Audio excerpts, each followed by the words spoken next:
கூட கடந்த நாட்களில் அதிக சுயம் இருந்தது. அதுதான் ஆண்டவர் அற்புதமான சுகத்தை கொடுத்து நாமத்திலே வளர்ந்திருக்கிறார். ராஜ்மண்ட் சாட்சி கூட நேரத்தில் கேட்கலாம்.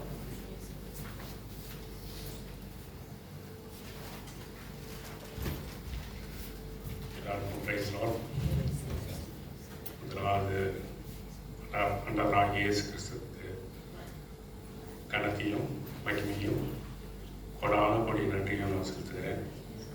ஏனென்றால் நான் முன்னாடி நிற்பது என்பது அவரோட சுத்த கிருபையாக இருக்கிறது.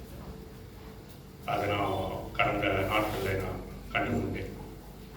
அதே போல் எனக்காக நீங்கள் ரொம்ப அழுது ப்ரேயர் பண்ணதாக நான் கேள்விப்பட்டேன். அதற்காக கூட சபையார் அனைவருக்கும் என் நன்றியை தெரிவித்துக் கொள்கிறேன்.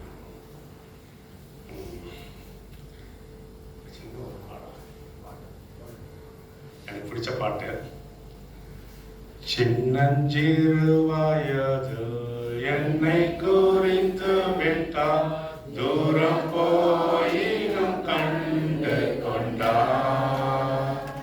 சின்னஞ்சிறு வயது என்னை குறித்து விட்டால் தூரம் போயினும் கண்டு கொண்டார். தமது ஜீவனை எனக்கும் அளித்து ஜீவன் பெற்றுக்கொள் என்றுரைத்தார். தமது ஜீவனை எனக்கும் அளித்து ஜீவன் பெற்றுக்கொள் என்றுரைத்தார். ஆனந்தமே பரமானந்தமே இது மாபெரும் பாக்கியமே. ஆனந்தமே பரமானந்தமே இது மாபெரும் பாக்கியமே. இந்த பாடலத்தில் சொந்தக்காரவர் எந்த உள்ளத்தில் சொந்தமானார். இந்த பாடலத்தில் சொந்தக்காரவர் எந்த உள்ளத்தில் சொந்தமானார். நிறைய பேருக்கு இந்த விஷயம் தெரியும். ஏன்னா எங்கள் வீட்டுக்கு வந்து ஜீவிமா சொல்லியிருப்பாங்க. எங்கள் அண்ணன் கூட இந்த விஷயத்தை பற்றி உங்களுக்கு தெரியப்படுத்தியிருக்கணும். இருந்தாலும் இந்த மரணத்துக்கு கூடான காரியத்தில் நான் இருக்கணும், நான் சொன்னதான் கரெக்டாக இருக்கணும் அப்படின்னு சொல்லிட்டு அவங்கள்ட்ட மத்தியில் என்னோட சாட்சியை பகிர்ந்துக்கிறேன். சனிக்கிழமை எப்பயும் நான் வந்து சர்ச்சையில் வந்து ஈவினிங் டைம்லாம் சர்ச்சோட பாய் இதெல்லாம் போடுறதுனால சனிக்கிழமை வந்தேன். அது எல்லாத்தையும் முடிச்சுட்டு சரி வேறு ஏதாவது வேலை இருக்குமா அப்படின்னு எங்கள் அண்ணன் வீட்டில் போய் எப்பயும் கேட்பேன். அதுமாரி நான் போகும்போது ஃப்ராங்க்லின் மட்டும் இருந்தான். ஃப்ராங்க்லின் நான் சித்தப்பா அப்பா நல்லா வெளில போயிருக்காருங்க. சரி நான் வரேன்டா, சித்தப்பா எனக்கு முடி வெட்டணும் அப்படின்னு. சரி இவன் வேறு எனக்கு முடி வெட்டணும்னு சொல்கிறானே, அப்பா வர்றதுக்கு லேட் ஆகும் போல இருக்கு அப்படின்னு. சரி வாடா நானும் முடி வெட்ட போகிறேன், நீனும் முடி வெட்டலாம் வாடான்னு சொல்லிட்டு அவனை கூப்பிட்டுட்டு போய் முடிலாம் வெட்டிட்டு இங்கே வந்துட்டு வீட்டுக்கு வந்துட்டு ஷேவெல்லாம் பண்ணிவிட்டு எல்லாம் அடுத்த நாள் அவங்க வந்து சர்ச்சுக்கு உண்டான காய்கறிலாம் வாங்கணுன்ற லிஸ்ட்டை கொண்டு போய் அந்த கடைக்காரர்கிட்ட கொடுத்துட்டு வந்து எல்லாம் முடிச்சுட்டு படுத்தேன். அன்றைக்கி இரவு என்னன்னா கோதுமை பரோட்டா வந்து எங்கள் வீட்டுக்கு வாங்கிட்டு வந்தேன். கோதுமை பரோட்டா அது வந்து வாங்கிட்டு வந்து எல்லாம் சாப்பிட்டு முடிச்சுட்டு ட்ரை பண்ணிவிட்டு நாங்கள் படுக்க போகும்போது இரவு ஒரு 1:30 அப்படி இருக்கும். எனக்கு அது அச்சிருந்த மாதிரி ஒரு மாதிரி ஏப்பமாக வர்ற மாதிரி எனக்கு ஃபீல் ஆச்சு. சரின்னு சொல்லிட்டு நான் ஏஞ்சி வெளியில் வந்துட்டேன். வெளியில் வந்து அதிக ஏப்பம், ஒரு செகண்டுக்கு ஒரு ஏப்பம் வந்துச்சுன்னா அந்த மாரி வந்து கண்டினியூஸ் என்னடா அது ஏப்பம் வந்துட்டே இருக்குது அப்படின்னு சொல்லிட்டு தண்ணி குடிச்சு பார்த்தேன். தண்ணி குடித்த உடனேவே எனக்கு வந்து வலி ஆரம்பிச்சுது. இந்த இடத்துல என்னடா அது வலிக்குது அப்படின்னு சொல்லிட்டு நான் யோசித்தேன். அப்போ வந்து நம்மளுக்கு வலிக்குதுன்னா பின்னாடி வலிக்குதா அப்படின்னு தொட்டு பார்த்தேன். ஏன்னா வந்து ஒரு ஹார்ட் அட்டாக்னா எப்படி வரும்ன்றது எனக்கு ஜெயிமா சொல்லியிருக்கிறான். அதனால் வந்து பின்னாடி லெஃப்ட்லேருந்து பின்னாடி ரைஸ் ஆகும். ரைஸ் ஆனோடனே பயங்கரமாக அந்த ரைஸ் வலி அதிகமாக ஆகும் அப்படின்றது. எனக்கு அப்படிலாம் எதுவுமே ஆகலை. ஏப்பம் வருது வலிக்கும், ஏப்பம் வருது வலிக்கும். ஆனால் வலி அதிகமாகினே இருக்கு. அப்படியே கூட கூட கூட கொஞ்சம் கொஞ்சமாக அதிகமாக. சரி நம்ம ப்ரேயர் பண்ணுவோம்னு சொல்லிட்டு முட்டி போட்டு, ஆண்டவரே இந்தமாரி எனக்கு இந்தமாரி வலிக்குது, அவங்க சுத்தமாக இந்த வலியை இந்த ஏப்பத்தையும் எடுங்க அப்படின்னா ப்ரேயர் பண்ணிட்டு கொஞ்ச நேரம் ஏஞ்சி நடக்கிறேன். ஆனால் எங்கள் வீட்டில் அந்த ஹாலில் நடந்து கொண்டே இருக்கும்போது திடீர்னு வந்து இந்த வலி டக்குன்னு விட்டுடுச்சு. அறா நம்ம ப்ரேயர் பண்ணி உடனே விட்டுடுச்சே அப்படின்னு சொல்லிட்டு நான் உட்காந்துருக்கும் போது பின்னாடி ஒரு பக்கத்தில் இருந்தவரை காணாமன்னு சொல்லிட்டு எங்கள் ஒய்ஃப் வந்தாங்க. இன்னும் இங்கே உட்காந்துருக்கீங்க? இல்லை, எனக்கு கொஞ்சம் இந்த பரோட்டா ஒத்துக்கல போல இருக்கு, அதனால வந்து எனக்கு ஏப்பமாக வந்தேன், அதனால நான் கொஞ்ச நேரம் உட்காந்துருந்துச்சு வரேன் நான். நீங்கள் இந்த மாதிரி தான் சொல்கிறதே கேட்க மாட்டீங்க, அன்டைமில் தான் சாப்பிடுவீங்க அப்படின்னு சொல்லிட்டு அவர் போய் ஒரு ஜீரகம் காய்ச்சி ஒரு சூடாக கொஞ்சம் மிதமான சூட்டில் ஜீரக தண்ணி போட்டு கொடுத்துட்டு நீங்கள் சாப்பிட்டு சீக்கிரம் வாங்க அப்படின்னு சொல்லி இப்போ படுத்துட்டாங்க. சர்ச்சுக்கு போனேன். நான் அந்த ஜீரக தண்ணியை குடிச்சிட்டு கொஞ்சம் நேரம் உட்காந்து திருப்பியும் எனக்கு வந்து அந்த வலி ஆரம்பிச்சிது. திருப்பி ஏப்பம் வந்து திருப்பி வலிச்சுது. அது நான் கிட்டத்தட்ட ஒரு 2 hours நான் அதை மேனேஜ் பண்ணிக்கிட்டே இருக்கேன். ப்ரேயர் பண்ணுறேன், திருப்பி வந்து வலி வருது, திருப்பி வந்து இதாக என்னடா இது சரியில்லையே அப்படின்னு சொல்லிட்டு, இது எனக்கு ஒன்றும் சரியாக படலையே அப்படின்னு சொல்லிட்டு, சரி எனக்கு ஒரு பழக்கம் இருக்குது. அது எப்படின்னா எங்கள் அண்ணன் வந்து எனக்கு முன்னாடி போயிச்சதுதான் பழக்கம் இருக்குது. எப்போ நம்ம வந்து உடம்பு சரியில்லைனாலும், சின்ன உடம்பு சரியில்லைங்களோ பெருசோ அதெல்லாம் கிடையாது. எப்போ உடம்பு சரியில்லைனாலும் உடனே நம்ம முட்டியை போட்டு பாவ அறிக்கை செய்து வந்து செய்யணுன்ற எனக்கு ஒரு இது இருக்குது. அது ஜுரமாக இருந்தாலும் சரி, சரியாக இருந்தாலும் எப்பயுமே நான் அதை செய்வேன். சரி திருப்பி முட்டியை போட்டு என்னை கன்ஃபர்ஸ் பண்ணிவிட்டு, சரி சுத்தமாக இருந்தால் இந்த வழியிலேருந்து எனக்கு பரிபூர்ண சுகத்தை கொடுங்க அப்படின்னு சொல்லிட்டு கன்ஃபர்ஸ் பண்ணுறேன். ஆனால் எனக்கு வந்து கடவுள் உணர்த்துறாரு, நீ வந்து ஹாஸ்பிட்டலுக்கு போ அப்படின்னு சொல்லிடுறாரு. ஆனால் இவ்வளோ நேரமாக ஒன்றுமே சொல்லலை, திடீர்னு வந்து ஹாஸ்பிட்டலுக்கு போகணுன்னு என்ன சொல்கிறாரு. உடனே சில பேர் நினைப்பீங்க இவன் பயத்தினால தான் வந்து வலி அதிகமாக எடுத்து பயத்தினால இவன் ஹாஸ்பிட்டலுக்கு போனேன். ஏன்னா நான் ஹாஸ்பிட்டல் போகவே மாட்டேன், எனக்கு பிடிக்காது. ஊசிக்கு பயப்படுவான். எதுவாக இருந்தாலும் வந்து ஒரு சின்ன ஒரு பிளட் டெஸ்ட் கூட நான் பண்ணிக்க மாட்டேன். ஏன் ஒரு சின்ன வயசில் வந்து எனக்கு வந்து பேட்டாவில் அடித்து இந்த இடத்துல பார்த்தீங்கன்னா ஒரு கட்டு இருக்குது. அது பேட்டாவில் அடித்து நான் வந்து எங்கள் மம்மி வந்து ஹாஸ்பிட்டல் கொண்டு போனேன். ஹாஸ்பிட்டல் கொண்டு போனேன்னு சரி நான் ஒன்றுமே செய்ய மாட்டாங்களா தம்பி, மருந்தை மட்டும் வச்சு விட்டு அனுப்பிச்சிடுவாங்க அப்படின்னு சொன்னாங்க. சரி அங்கே போய் பார்த்தா எனக்கு முன்னாடி இருக்கிறவங்ககிட்ட ஊசியை போட்டு தச்சின்னு இருக்கிறாங்க. ஐயோ இதெல்லாம் பார்த்தோன்னே எனக்கு வந்து பயங்கர பயம். நர்ஸு வந்து ஊசி அப்படி வச்சாங்க, நர்ஸு ஒரு உதை. நாமானு வீட்டுக்கு தடவுன்னு எங்கள் மம்மியை விட்டுட்டு நம்மளும் வேகமாக ஓடி வந்துட்டேன். உடனே சாரிங்கன்னு சொல்லிட்டு அவங்க கேட்டு கிடக்குன்னு ஏன்டா ஓடி வந்துட்டேன் அப்படின்னு. நீங்கள் என்ன இது மருந்து மட்டும் தான் தடுவாங்க அப்படின்னு நினச்சோம், நீங்கள் என்ன ஊசியில் போட்டு குத்துறாங்க, அதுமாரி ஒரு பயம். அதனால் நான் வந்து ஹாஸ்பிட்டலுக்கு நான் வந்து போக மாட்டேன். இருந்தாலும் வந்து சரி ஆண்டவர் நம்மகிட்ட உணர்த்துறாரு ஹாஸ்பிட்டல் போக சொல்லிட்டு அப்படின்னு சொல்லிட்டு நான் இது அனைத்தும் ஜீவிமாவுக்கு எதுவுமே தெரியாது. எனக்கு வலிக்குது, ஏதோ ஏப்போ அஜீர்ணமாக கோளாறாக இருக்கிறதுனால இதெல்லாம் யாரும் தெரியாது, இவங்களுக்கு தெரியாது, இவங்க படுத்துட்டாங்க. இதெல்லாம் ஒரு 2 o'clock அந்த மாதிரி இதில் நடக்குது. சரி சொல்லிட்டு நான் நைஸாக லைட்டாக போட்டுட்டு ஷர்ட் எடுத்து மாட்டும் போது அவங்க கண்டுபிடிச்சாங்க, என்னடா வந்து திடீர்னு ஷர்ட்லாம் மாற்றுறாரு வந்து இந்த மிட் நைட்டில் அப்படின்னு சொல்லிட்டு அவங்க ஏஞ்சி வந்து என்கிட்ட எங்கே போகிறீங்க, என்ன ஆச்சு, ஏதாச்சு, என்ன ஆச்சுன்னு கேட்குறாங்க. ஒன்றும் இல்லை, எனக்கு வந்து அந்த ஏப்பத்துக்கு கூட கொஞ்சம் வலிக்கிற மாதிரி இருக்கு, நான் போய் ஹாஸ்பிட்டலுக்கு என்னன்னு காட்டிட்டேன், நான் வந்துடுறேன், நீ படுத்து தூங்காடி.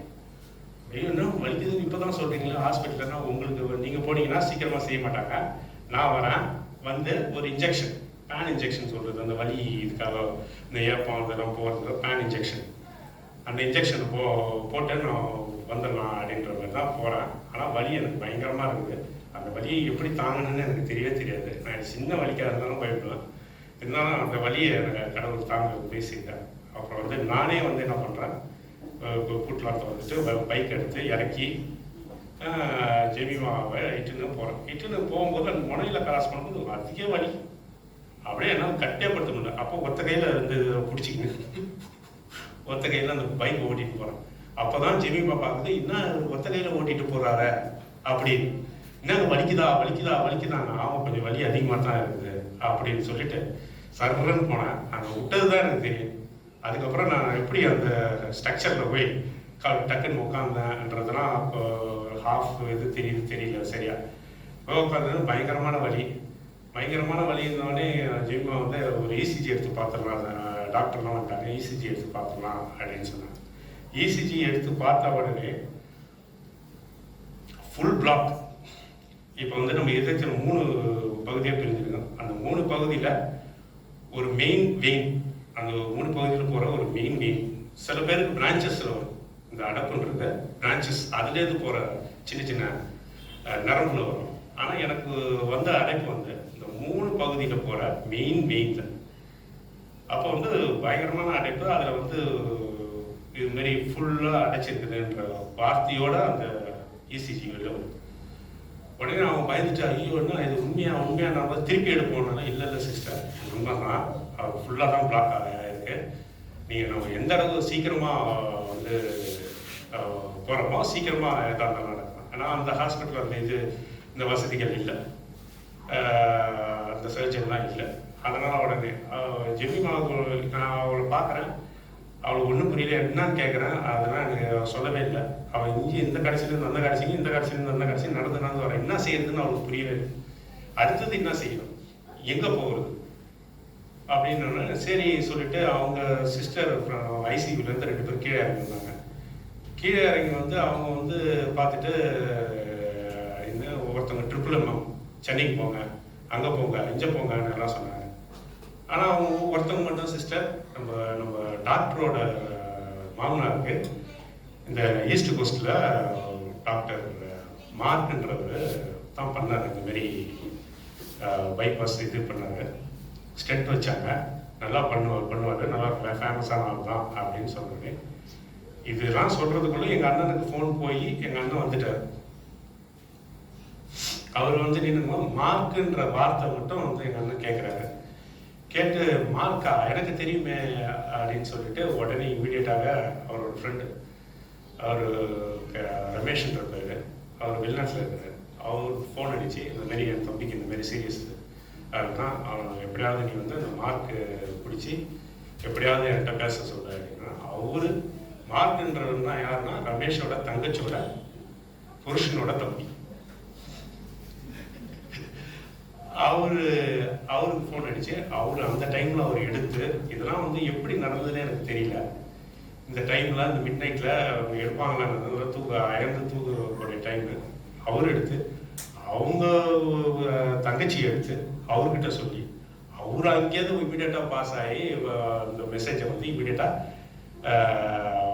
டாக்டருக்கு பாஸ் பண்ணுறாங்க. ஏன்னா சாட்டர்டே சண்டேனா அந்த அளவுக்குலாம் அவங்களாம் வந்து பெருசாக எந்த இதுவும் மெயினான இதெல்லாம் போக மாட்டாங்க. ஏன்னா அவங்க ஃபுல் டே அந்த ஒர்க்கிங்கில் இருந்ததுனால அவங்க டக்குன்னு அவரு எடுத்து உடனே எங்கள் அண்ணனுக்கு வந்து என்னென்ன இவங்கக்கிட்ட ஃபோன் கொடுத்து என்னென்ன ப்ரொசீஜர் செஞ்சுருக்கீங்க அப்படின்னு கேட்டு அந்த சரி இது மட்டும் நீங்கள் செய்யுங்க செஞ்சுட்டு இமீடியட்டாக வர வந்து இதுக்கு ஹாஸ்பிட்டலுக்கு ஷிஃப்ட் பண்ணுங்க அப்படின்னு சொல்லிட்டாங்க. அந்த ஹாஸ்பிட்டலில் எனக்கு இதெல்லாம் கொடுத்துட்டு மருந்தெல்லாம் இன்ஜெக்ஷன்லாம் போட்டு எல்லாத்தையும் ஏற்றி ஆம்புலன்ஸில் ஏற்றி ஆம்புலன்ஸை உடனே எடுத்துன்னா டக்கு நாங்கள் போய் நின்று தான் எனக்கு தெரியும். ஆம்புலன்ஸில் இருக்கும்போது எனக்கு என்ன நடந்துச்சு, எனக்கு மயக்க நிலையில் நான் போகிறேன்.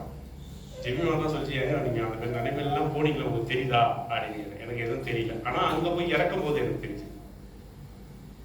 அந்த இறக்குனோடனே அவர் வந்துட்டார், டாக்டர் வந்துட்டார்.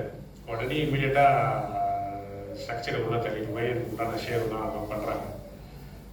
பண்ணும்போது கூட நான் வந்து ஜெமிமாவை வந்து கூப்பிட்டேன், இதுமாரி பார்க்கணும் அப்படின்னு. எதுக்காகனா பயத்தினால இதெல்லாம் இல்லை, நம்ம இதுமாரி ஐயோ நம்ம போயிடுவோம், நம்ம கடைசியாக ஒரு முறை பார்த்துப்போம், அந்த மாதிரிலாம் எனக்கு எண்ணமும் கடவுள் எனக்கு கொடுக்கல. நான் கூப்பிட்டது என்னன்னா ஐயோ ஏதோ செய்ய போகிறாங்கன்றது மட்டும் நமக்கு தெரியுது. அதனால எதுவுமே தெரியாத அந்த ஃபுல் மயக்க மருந்து கொடுப்பாங்கல்ல,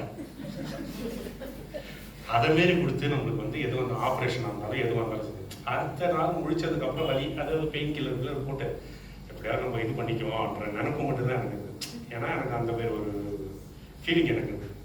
சரின்னு சொல்லிட்டு நான் அதை வந்து சொல்கிறேன், அவங்க கூப்பிட்டு சொல்கிறேன். உடனே ஜெயிமாவும் அதை கேட்டுட்டு அது மாதிரி செய்ய முடியாதுன்றாலும் அவருக்கு எனக்காக போய் அது இருக்குது. சரி நான் பார்த்துக்கிறேன் கவலைப்படாதீங்கன்னு. சேவகப்படுறது எனக்கு பயங்கரமான வலி இருக்குது. இந்த வலியை பார்த்தோடனே டாக்டர் என்ன செய்யறது, பயங்கரமாக இதாக இருக்குது போல இருக்குதுன்னு கொடுத்துட்டு அவரே ஒரு 2 டேப்லெட் எடுத்து அந்த பிளட்டு கொஞ்சம் ஸ்மூத்தாக டேப்லெட் போடு, அதை எனக்கு போட்டு நீ இதில் லிஃப்ட்டில் ஷிஃப்ட் பண்ணுங்க, நான் படிக்கட்டில் வந்துடுறேன், வேகமாக வந்தேன். இது வரைக்கும் எனக்கு வந்து அந்த அளவுக்கு சீரியஸ்னஸ் புரியல. அவர் எப்போ எனக்கு ஆப்ரேஷன் தியேட்டர் உள்ள தள்ளுறாங்களோ அப்போ தான் எனக்கு தெரிஞ்சுது. ஏன்னா அங்கே இருக்கவங்க டக்குன்னு ரெடியாக இருக்காங்க, இவ்வளோ கடற்கடன்னு ரெடியாக இருக்காங்களே அப்படின்னு சொல்லிட்டு நான் போய் பார்க்குறேன். போய் தரும்போது அந்த பயங்கர ஸ்பீடு, அவர் செஞ்ச வேகம் வந்து ஒரு 1.5 hours ஆகுமா இல்லை 2 hours ஆகுமா, அந்த பொறுமையாக நிதானமாக அதை எப்படி போய் செலுத்தி அவர் செஞ்ச ஸ்பீட் பயங்கர ஸ்பீடு.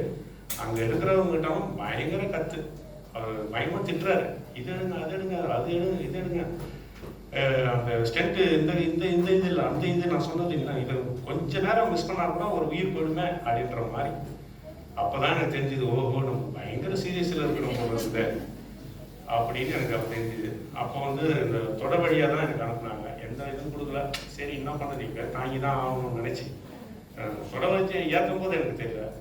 ஒன்ஸ் அந்த ஸ்டென்ட்டு உங்கள் ஹார்ட்டை நோக்கி கிட்ட நெருங்க பா, அந்த மாரி வழியை நான் வந்து அனுபவிச்சதே இல்லை.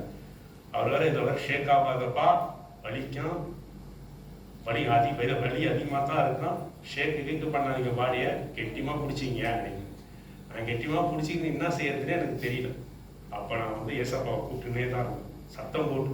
இப்போ என்னோட வலி அப்படி இருந்ததாக எனக்கு பயங்கர சத்தம், ஹெல்ப் பண்ணுங்கன்னு பிடிச்சிக்கிறாங்க, இந்த ஸ்ட்ரக்சரை பிடிச்சிங்க, அந்த அளவுக்கு பிடிச்சிக்கிறாங்க. இன்னும் ஒரு ஓவராக கத்துறாரு, தம்பி இங்கே பாருங்க அந்த சைடில் ஒரு பெரிய டிவி இருக்கு பாருங்க, அதில் நான் என்ன செய்யறேன்றதை நீ பார்க்கலாம். இப்படி திரும்பி பார்த்தா ஒரே நரம்பா போகுது, என்னடா இது கண்ட மாரி நரம்பா போகுது, ஒன்றுமே தெரியல எங்கே போகிறேன். எனக்கு வேற மயக்கமா, லைட்டு ஒரு ஆஃப் மயக்கமாக இருக்குது. இவர் வேற அதை வேற பார்க்க சொன்னாங்க, ஐயோ எதையும் பார்க்கல, திருப்பி மறுபடியும் பிடிச்சிங்க, திருப்பி ஏச பார்க்கிட்டேன், நான் ஜாம் பண்ணிக்கினே பிடிச்சிக்கிட்டே ஏசப்பா அப்படின்னு கத்திக்கினே. ஒன்ஸ் அந்த இது போய் அந்த ஸ்டென்ட்டு போய் அந்த இதில் வச்சு அந்த இதை ரிலீஸ் பண்ண முடியும். அப்போ ஒரு சொன்னோம், என்ன சொன்னோம், வலிலாம் சரியான உடனே இம்மிடியட்டாக குறைஞ்சிச்சு. ஆனால் லைட்டாக ஒரு வலி இருக்குது, அது என்னென்னா மசில் வலி, அந்த உள்ள செலுத்துறாங்கல்ல அந்த.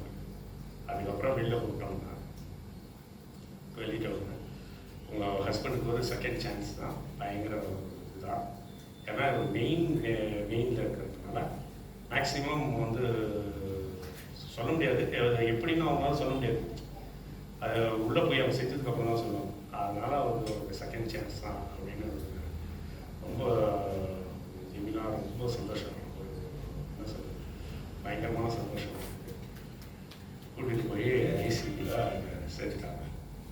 ஏன் எனக்கு சொல்கிறேன்னா, எனக்கு தெரிஞ்ச சொந்தக்காரங்க கூட அவர் திருச்சியில் ஒருத்தர் இருக்கிறார், அவருக்கு இந்த மாதிரி தான் வந்து ஒரு பயங்கரமான ஹார்ட் வலி.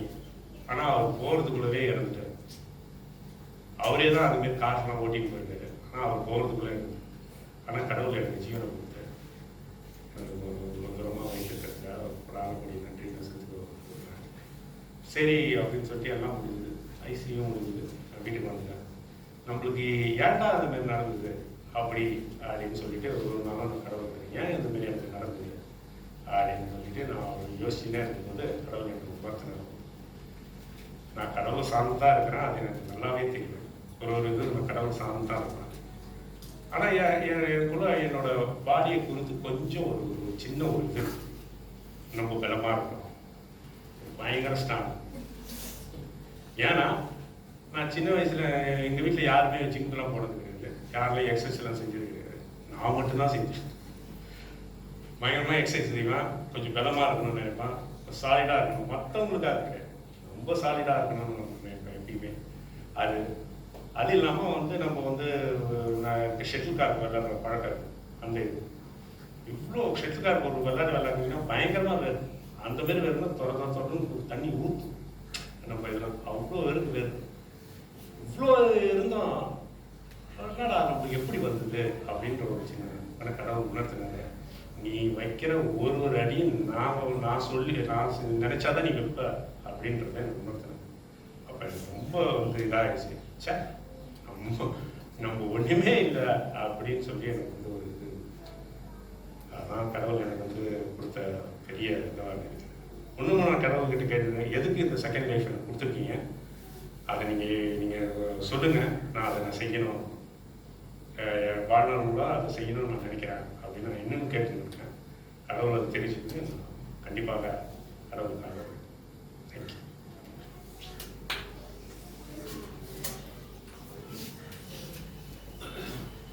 அப்போ ராஜீவ் வந்து நம்ம ரொம்ப ஸ்ட்ராங்